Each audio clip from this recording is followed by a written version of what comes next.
Our next guest is Mr. Nick Giannuzzi, the founder of the Giannuzzi Group. Nick, come on through. How are you? I'm good. Good to see you, man. Welcome to the lounge. Love it. Everything you've always imagined in a lounge. And louder. Yeah, louder too. Well, we'll get that figured out. But so last year at BevNet Live, we had right here in New York, you were talking about just kind of the state of investment and M&A in the industry. You described it as on fire. 1 year later, is it still there? How does it compare? Yeah, look, there's two areas that we measure, as our law firm handles a lot of work in both the M&A and also the financing. And I would say in the last 12 months, the equity financings, the number of private equity investors, the amount of investments that strategics are making, the amount of angels, the amount of family offices is, if anything, up. I'd say there's more players in the market. There's more players coming in from other industries, from tech and looking, and industries like that, looking for new opportunities. On the M&A side, we as a firm last year and into the first 2 months of this year closed 16 transactions, sale, exit transactions. So we're not seeing any slowdown.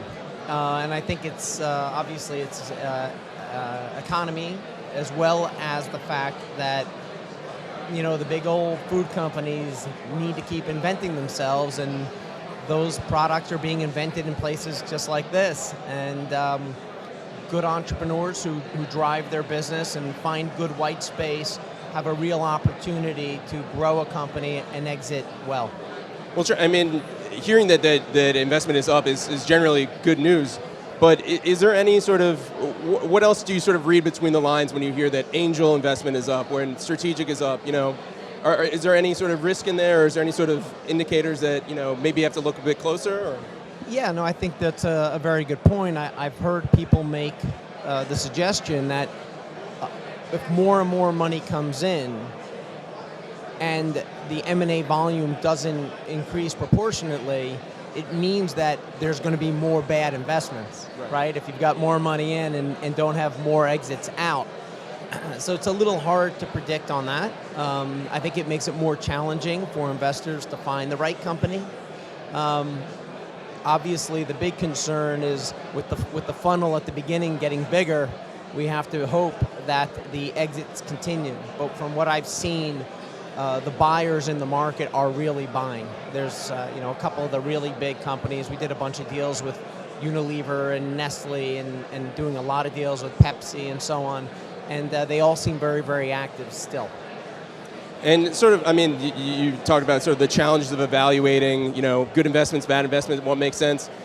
From your personal, the way that you guys operate, how do you sort of go about evaluating what's the right opportunity for you in 2018 in food and beverage?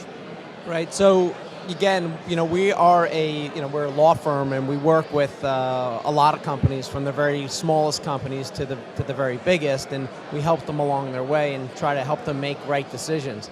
I would say, though, whether it's a young entrepreneur or a company that is sort of halfway along the way, the number one characteristic that is necessary for success is not only building an interesting company with good branding, but trying to identify true white space so that you don't have growth for a short period of time and then stop.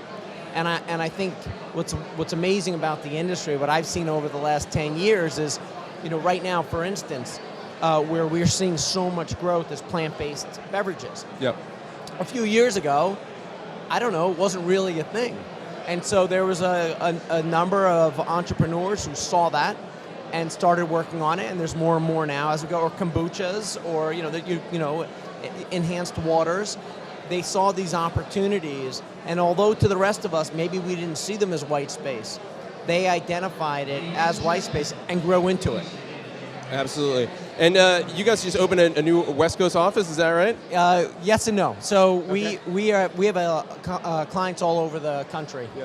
We have a real big concentration in California, because California is, the, or certainly one of the very biggest epicenters of what's happening in food and beverage. And so because of that concentration, we're working hard to open a West Coast office, and we're hoping to do that by the end of the year or the very beginning of next year. Awesome. I mean, another thing, I'm going to be doing a presentation tomorrow, sort of taking a look at CBD, which is an interesting area where it seems like there's a lot of investment and interest in there. Do you have any sort of thoughts on the potential for that space as a beverage product? Yeah, so I do, and I'm working with a couple clients on that right now, and they're working towards getting GRAS certification and looking to create products that are going to be appealing to all 50 states. So I think there's some regulatory questions still. There's a little bit of uncertainty, but that seems to be moving in the right direction. I believe that there will be some very important CBD beverage products out in the next. I think there's already a couple out there, but some really good companies with really good products in the next sort of 3, 6, 9 months. And I also think that the big strategics are opening their eyes to this, which to me is an amazing shift and change. But it's become clear for big food that if you want to grow and you want to be where the consumer is, you're going to have to continue to look forward. And I think CBD is just going to be a very, very big part particularly for beverages, over the next, maybe starting in 6 months, 9 months, and then really accelerating. Yeah, it seems like a kind of a tricky balance because you have, like you mentioned, a ton of opportunity there. There's clearly momentum moving forward, but there's still those regulatory questions. So do you get in now when you have the chance? Do you wait a little bit for the market to develop and prove itself? Or? Yeah, I mean, I think there's two issues. One is that sort of general risk of being the first mover, and do you wait and see how it plays out? The other is a pure legal risk. Sure. Are you, if you're a retailer, if you're a distributor, or if you're the brand, what kind of risks are there selling throughout the country? I'm not a regulatory lawyer. There's a lot of really good lawyers who are focusing on this space that can give guidance to them. But from what I've understood and from what I've seen, it's not clear exactly what the legal outcome will be. So unless there's more clarity from a federal perspective, I think that you have to get a really, really good lawyer and try to understand that risk and decide whether securing first mover advantage is worth whatever related risks there are. Yeah, always more lawyers involved, always. Sorry about that. No, it's great. I want to jump back real quick, too, about plant-based as well. I mean, plant-based, it's kind of broad. That can be, plant-based anything. But are you seeing any particular opportunity or growth in a specific kind of plant-based drink or anything like dairy replacement or anything like that? Yeah, I think, look, I mean, I think you've got your companies like Suja, which is, basically started off as a pressed juice and built an amazing facility and has become a beloved brand. And then they started expanding. They now have kombuchas, and now they have some milk replacement products. And so I think that companies like Suja are on the cutting edge. And it's funny because it's almost an old company now when it comes to plant-based because it started, 4 or 5 years ago. But you've got Suja, which is doing a broad spectrum of products and playing on the brand that is developing and that is growing. And then you have a bunch of really young disruptive brands that are coming in with sort of your high protein, plant-based protein products.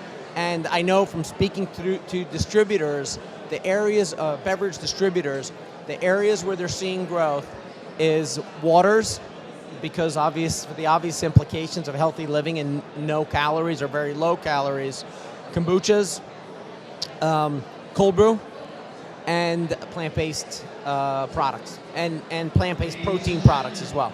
Yeah, I mean, kombucha is another interesting one. It seems like there's, now that the market's developing, we're seeing a couple, bigger national brands sort of take the lead. GT's, Brew Doctor, Health Aid, a lot of those. But it seems to be a lot of room for younger brands to sort of innovate within that space as well. Yeah, look, I think for both cold brew and kombucha, a few years ago there weren't any. I mean, GT was early in the kombucha space. And then all of a sudden, there were more and more. And I think back about the coconut water days. Right. I started representing Vita Coco, I don't know, 10 years ago, 8 years ago now. And there was 1 or 2 or 3, and then you would go to the trade shows, and there'd be not 3, but 33 or 303. And then it started to rationalize itself. What I think is happening with cold brew and kombucha is you're still in the growth phase where there's a lot of new products out there. But one of the big differences, there's a lot of improvement. It's, the technology and the methodologies and the flavors and the appeal is getting broader and better. And so I do think there's a lot of growth still. All right, I think that's our cue to wrap it up. I think, Nick, thank you so much for joining us. My pleasure. Thank you very much.